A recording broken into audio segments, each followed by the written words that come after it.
Hello friends, स्वागत है एक बार फिर से आपका V Star Education YouTube channel पे। और आज के इस लेक्चर में हम बात करेंगे डायरेक्ट रिपेयर सिस्टम के बारे में। ठीक है ना। डायरेक्ट रिपेयर सिस्टम में आपको केवल दो सिस्टम ही पढ़ने हैं। एक को बोलते हैं फोटो रिएक्टिवेशन एंड दूसरे को बोलते हैं repair of O6 methyl guanine.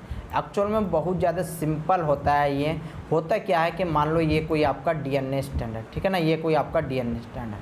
अब DNA स्टैंड में किसी प्रकार की प्रॉब्लम हो गई, मान लो ये आपका A था, ठीक है ना, ये आपका A था, ये आपका T था, ठीक है ना। या तो हो सकता है कि इस एडेनिन पे आकर के कोई सा ग्रुप, याद रखो, कोई सा ग्रुप आकर के ऐड हो जाए, या फिर ऐसा हो सकता है कि ये जो T है इसके पास में एक और T हो, इसके पास में एक और T हो और ये आपस में डाइमराइजेशन कर ले। ठीक है ना, ये डाइमराइजेशन कर ले। तो अब यहाँ पर क्या होता है कि इनको जो है विदाउट डैमेज रिमूवल, याद रखो कैसा बता रहा हूँ, विदाउट डैमेज रिमूवल या फिर विदाउट बाईपास। अब ये बाईपास क्या होता है मैं अगले लेक्चर में बात करूँगा। तो यानी कि इनको अब डायरेक्ट जो आपकी प्रॉब्लम क्रिएट हुई है, उसको डायरेक्ट यहाँ से हटा दिया जाए, डायरेक्ट रिमूव कर दिया जाए। तो इस प्रकार के प्रोसेस को डायरेक्ट रिपेयर बोलते हैं। तो आइए देख लेते हैं कि किस प्रकार से होता है। Several types of damage region of DNA are repaired without removal of a base और न्यूक्लियोटाइड। यानी कि कुछ प्रकार के रिपेयर आपके ऐसे होते हैं जहां पर किसी भी डैमेज को रिमूवल नहीं करा जाता, बल्कि डायरेक्ट रिपेयर कर देते हैं। ठीक है ना, डायरेक्ट रिपेयर कर देते हैं। दस direct repair system does not replace alter nucleotide.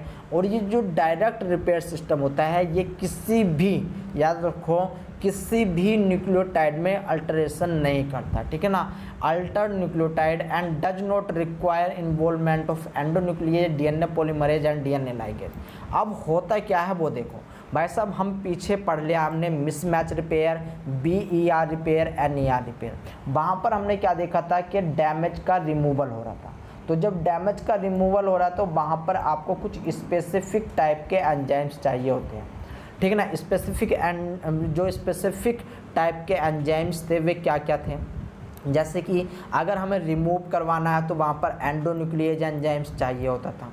ठीक है ना, एंडोन्यूक्लिएज एंजाइम चाहिए होता था जो कि DNA पे कट लगाता था। इसके बाद जो DNA डैमेज निकला था उसके लिए पॉलीमरेज की आवश्यकता होती थी, DNA पॉलीमरेज चाहिए होता था।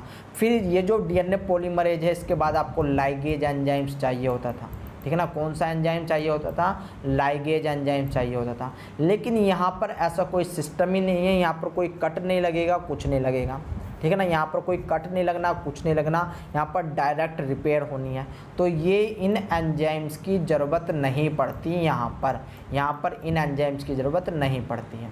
इतनी बात याद रखो, इतनी बात याद रख ली, बहुत अच्छी बात है। अब बढ़ते हैं आगे। देखो एक्चुअली ये इजी प्रोसेस है और इस डायरेक्ट रिपेयर में ये फोटो रिएक्टिवेशन में आपको एक एंजाइम याद रखना है, रिपेयर ऑफ O6 मिथाइलेशन में भी आपको एक एंजाइम्स याद रखना है। बस इतनी सी कहानी है, बाकी जो कि मुझे अपनी जुबानी सुनानी है। ठीक है ना। There are two most well understood direct repair mechanism. और इस डायरेक्ट रिपेयर मैकेनिज्म के दो मैकेनिज्म आपको जो है अच्छे से बताने वाला हूँ मैं।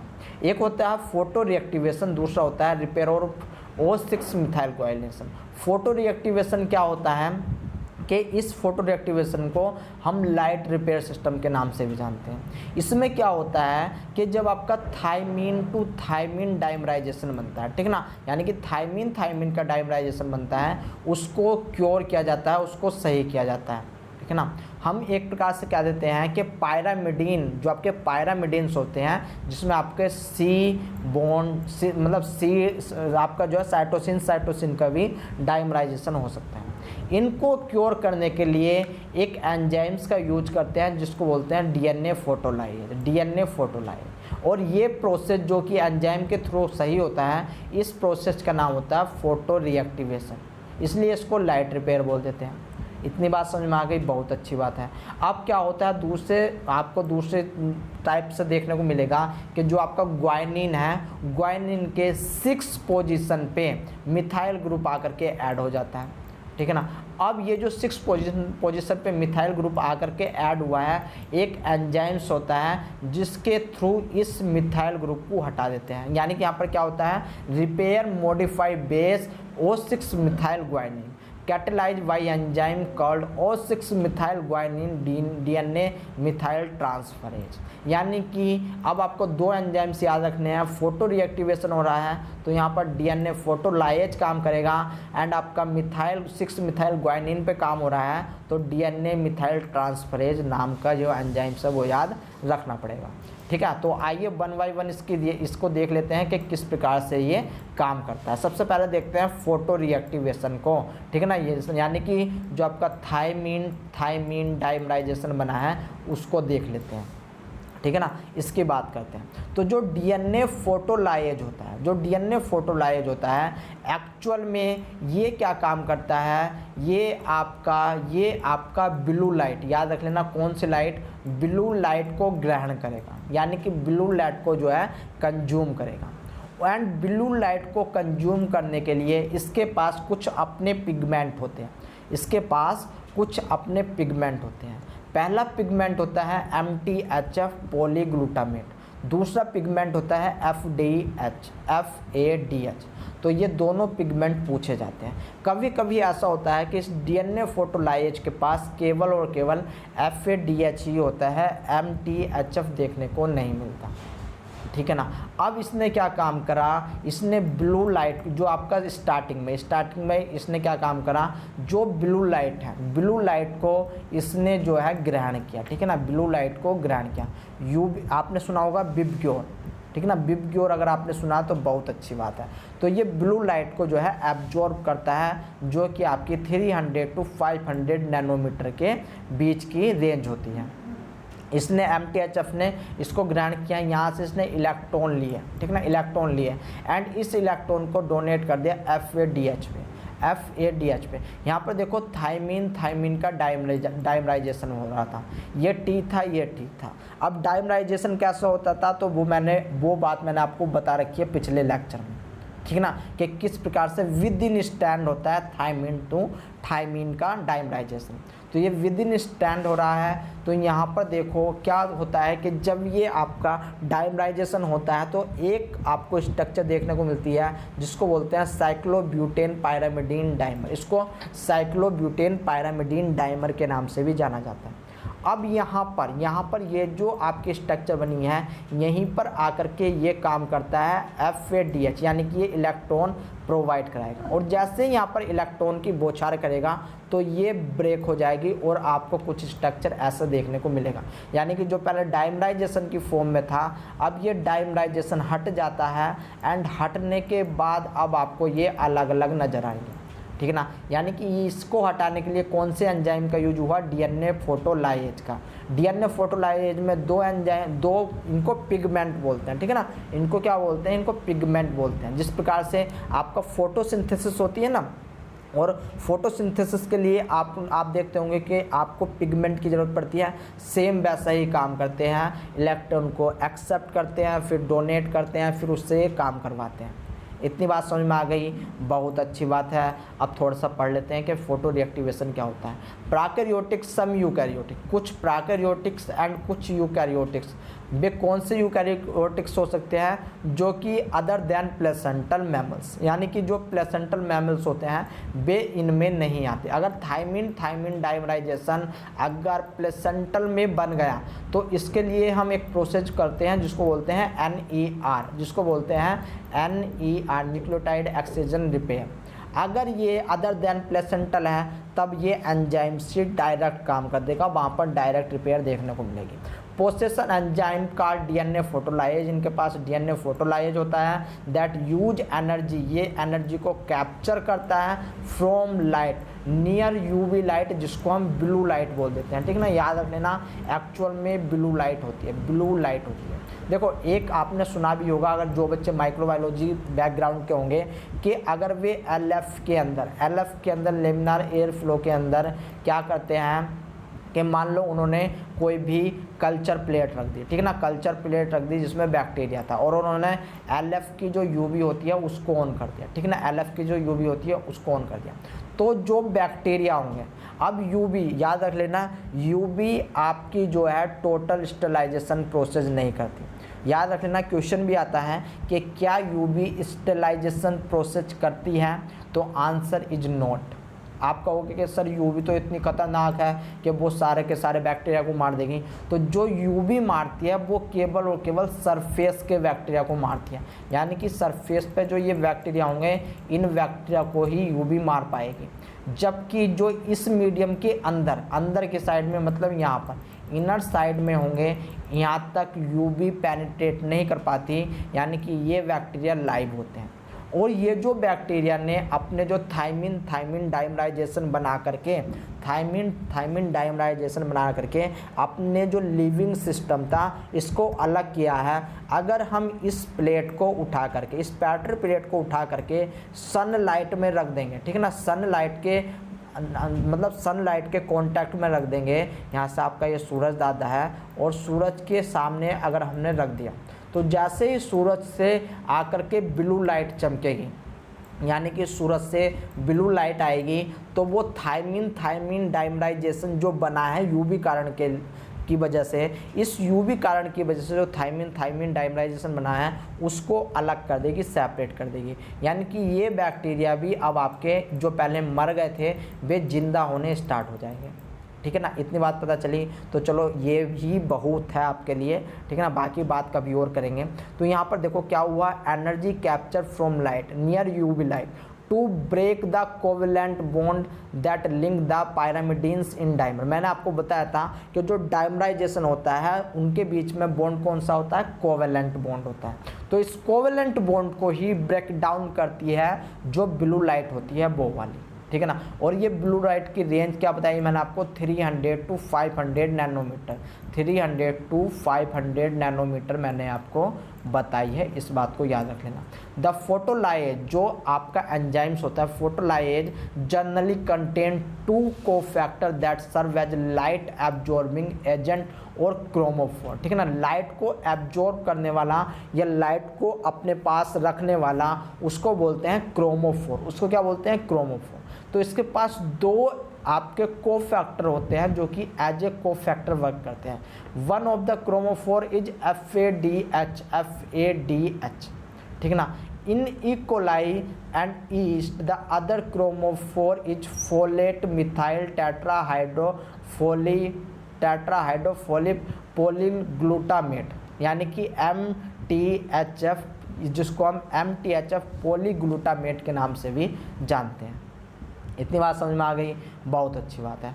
इन the process of photo reactivation MTHF polyglutamate और photolyase absorb blue light photons and then excited energy transfer to FAD, यानी कि सबसे पहले FTHF जो है वो ब्लू लाइट को एब्जॉर्ब करेगा एंड ये जो है FAD को इलेक्ट्रॉन डोनेट करेगा एंड ये एक्साइटेड करेगी FADH को, यानी कि फ्लेविन को, एंड जो कि डोनेट करेगा इलेक्ट्रॉन को पायरामिडीन डाइमर पे, ठीक है ना। और ये कोवेलेंट बॉन्ड को तोड़ देगा, यानी कि ब्रेक कर देगा। यानी कि यहाँ पर देखो हुआ क्या, यहाँ पर हुआ क्या वो एक बार दोबारा समझ लो कि लाइट थी, ये ब्लू लाइट थी, इसको ग्रहण किया MTHF पॉलीग्लूटामेट ने, इसको फिर डोनेट करा गया फ्लेविन के ऊपर, यानी कि फ्लेविन एडेनिन हाइड्रोन्यूक्लियोटाइड FADH के ऊपर यहाँ पर इसको दिया गया, ठीक है ना। यानी कि फिर इसके बाद ये FADH जो है, ये FADH इलेक्ट्रॉन का बम्बारमेंट करवा देते हैं, यानी कि एक के बाद एक यहाँ पर बम्बारमेंट करवा देते हैं इस पायरामिडीन डाइमराइजेशन के अंदर, ठीक है ना। यानी कि जो साइक्लोब्यूटेन पायरामिडीन डाइमर बनाता है वो अब रिजॉल्व हो जाता है एंड थायमिन डाइमर का यहाँ पर रिजोल्यूशन हो जाता है। तो ये था दोस्तों आपके लिए फोटोलाइज की कहानी, फोटो रिएक्टिवेशन जिसको हम बोलते हैं। अब बारी आती है रिपेयर O6 मिथाइल ग्वाइनिन की, ठीक है ना, O6 मिथाइल ग्वाइनिन की। यहाँ पर क्या होता है वो देखो, डायरेक्ट स्टेटमेंट मत ना पढ़ो, पहले ये देखने की कोशिश करो।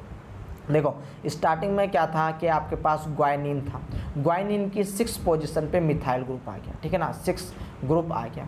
तो ग्वाइनिन, अब देखो ग्वाइनिन क्या है, यहाँ पर तो ये DNA था, यहाँ पर ये DNA था। अब मैं अगर इसको अलग करूँ तो एक स्टैंड ये अलग, ये अलग, यहाँ पर G मिथाइलेटेड है, यानी कि CH3 है, ठीक है ना, CH3 है, और नीचे आपका C है।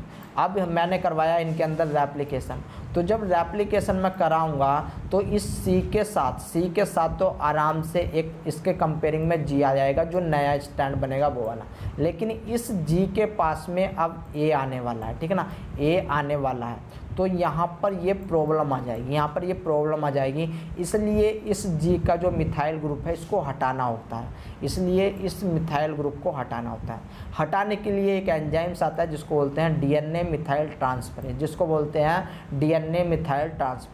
डीएनए मिथाइल ट्रांसफरेज क्या होता है, ये एक प्रकार का एंजाइम्स है, और एंजाइम्स बनी हुई होती है प्रोटीन की, ठीक है ना। मान लो ये आपका एंजाइम्स है, ठीक है ना, ये एंजाइम्स है।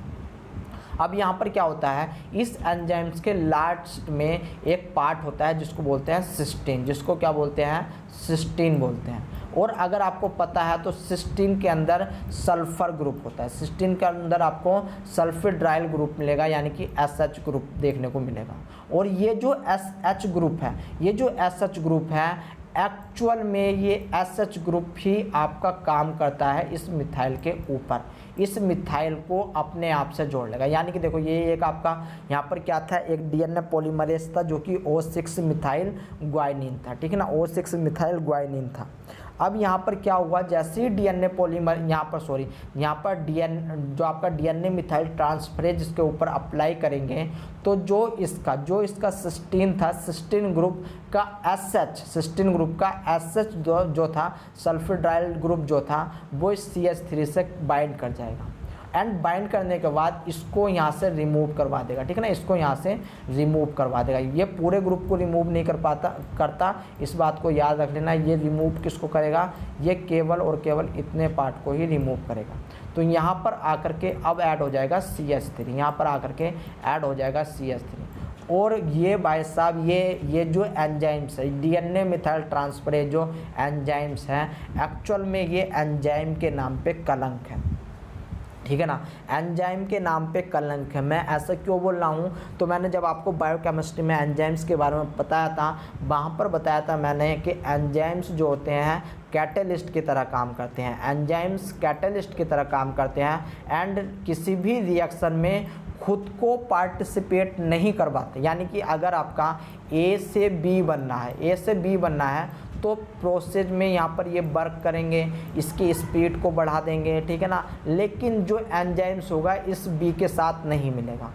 ये प्रॉपर्टी बताई थी मैंने आपको एंजाइम्स की। लेकिन यहाँ पर क्या हो रहा भाई साहब, ये जैसे ही एक बार CH यहाँ पर SH-CH3 ग्रुप से मिल गया, ये ग्रुप जैसे ही मिल गया, अब ये अलग नहीं होता, ये अपने आप को, इसका मतलब इन्वॉल्वमेंट कर रहा है जो भी यहाँ से प्रोडक्ट जो भी यहाँ से निकला है, ठीक है ना, जो भी प्रोडक्ट यहाँ से निकला है उसके साथ ये जो है बाइंड हो गया, और ये परमानेंट बाइंडिंग होती है। यानी कि जो आपका डीएनए मिथाइल ट्रांसफरेज रहता है, ये केवल और केवल अपनी ज़िंदगी में एक बार ही काम कर पाता है। और ऐसा तो है नहीं है कि जो आपका एंजाइम्स होता है वो केवल एक बार काम करता है, वो तो रिएक्शन में जाएगा, स्पीड को स्पीड अप करेगा और निकल जाएगा, ठीक है ना। एंजाइम्स का ट्रू काम तो ये रहता है। लेकिन भाई साहब ये तो एक बार गया एंड एक बार जा करके ही ये जो है थक के आकर के बैठ गया, यानी कि इसकी बस की अब कुछ नहीं रहा, ठीक है ना, इसकी बस की कुछ नहीं रहा। तो ये इसलिए जो है कलंक है, इसलिए डीएनए में ये कलंक की तरह देखा जाता है। लेकिन यहाँ पर ये इस स्टैंड से यानी कि O6 मिथाइल ग्वाइनिन को हटा देता है, इसको नॉर्मल ग्वाइनिन में कर देता है, इस बात को याद रख लेना। तो यहाँ से आप देख रहे हो कि डायरेक्ट एक एंजाइम्स ने काम कर दिया, यानी कि the enzymes O6 methyl guanine DNA transferase remove the methyl group, ये मिथाइल ग्रुप को यहाँ से रिमूव कर देता है from O6 methyl guanine restoring वेस्ट टू ग्वाइनिन, एंड ये जो आपका O6 मिथाइल ग्वाइनिन था इसको अब दोबारा से ग्वाइनिन में चेंज कर देता है, ठीक है ना। The DNA methyl transferase present in organism ranging from E coli to human. और ये जो O6 मिथाइल ग्वाइनिन होता है दोस्तों, पूछा भी जाता है, ये आपका सब जगह पाया जाता है, यानी कि ई कोलाई से लेकर के ह्यूमन तक ये आपका पाया जाता है, ठीक है ना। ए सल्फिड्राइल यानी कि SH ग्रुप, याद रख लेना, a sulfhydryl SH group of cysteine residue of methyl transferase accept methyl group. ये जो SH ग्रुप होता है, ये आपका जो है रिएक्शन करता है मिथाइल ग्रुप से, ठीक है ना, मिथाइल ग्रुप से रिएक्शन करेगा and accept the methyl group from guanine, और ग्वाइनिन से अपने ऊपर जो है इस मिथाइल ग्रुप को एक्सेप्ट कर लेगा। लेकिन होता क्या है, this reaction is suicidal for methyl transferase. Suicidal क्यों? क्योंकि भाई साहब ये जो है मिथाइल ट्रांसफरेज एक बार ही काम कर रहा है, because methylation of cysteine is irreversible, ये इरिवर्सिबल होता है। ये जो काम करा है एंजाइम्स ने ये कैसा है, इरिवर्सिबल है, जबकि ऐसा तो होता नहीं है कि एंजाइम्स इरिवर्सिबल की तरह काम करें, ठीक है ना, ऐसा तो नहीं होता। ये एंजाइम्स के लिए बता रहा हूँ, सबस्ट्रेट के लिए नहीं बता रहा। कभी प्रोडक्ट सबस्ट्रेट में समझो कि सर ये तो इरिवर्सिबल होता है, वो प्रोडक्ट सबस्ट्रेट के बीच में होता है। ये इरिवर्सिबल की कहानी मैं आपको एंजाइम्स के केस में बता रहा हूँ। एंड इनएक्टिवेट एंजाइम्स, और जो है आपका एक बार काम करके ये इनएक्टिवेट हो जाता है। 10 methyl transferase are not strictly enzyme, इसलिए हम इसको स्ट्रिक्टली एंजाइम्स की कैटेगरी में नहीं रखते, because single methyl transferase event permanently inactive the protein, जिसकी वजह से क्या होता है, ये डीएनए मिथाइल ट्रांसफरेज एक ही बार काम करता है एंड एक बार काम करने के बाद परमानेंट इनएक्टिव हो जाता है, ठीक है ना, परमानेंट इनएक्टिव हो जाता है। यही प्रॉब्लम होती है कि जो है इसको क्या करते हैं, इसको हम एक एंजाइम्स नहीं मानते, ठीक है ना, स्ट्रिक्टली एंजाइम्स की कैटेगरी में नहीं रखते। इतनी बात समझ में आ गई, बहुत अच्छी बात थी। तो ये था आपका डायरेक्ट रिपेयर सिस्टम। अब डायरेक्ट रिपेयर सिस्टम यहाँ पर ख़त्म होता है। नेक्स्ट लेक्चर में मैं आपसे बात करूँगा डैमेज बाईपास के बारे में, ठीक है ना। ये डैमेज बाईपास क्या होता है तो हम आने वाले लेक्चर में देखेंगे। दोस्तों मिलते हैं आपसे नेक्स्ट लेक्चर में, तब तक के लिए टाटा एंड बाय बाय। अगर लेक्चर पसंद आ रहा हो तो लेक्चर को लाइक करना मत भूलें, ठीक है ना, और शेयर ज़रूर करते रहे, क्योंकि शेयर करने से क्या होगा कि औरों को पता लगेगा, क्योंकि मैं आपको कंप्लीट पढ़ाने वाला हूँ यहाँ पर CSIR की कोचिंग, ठीक है ना, नेट लाइफ साइंस की कंप्लीट कोचिंग में आपको पढ़ाने वाला हूँ। तो मिलते हैं नेक्स्ट लेक्चर में दोस्तों, तब तक के लिए टाटा एंड बाय बाय।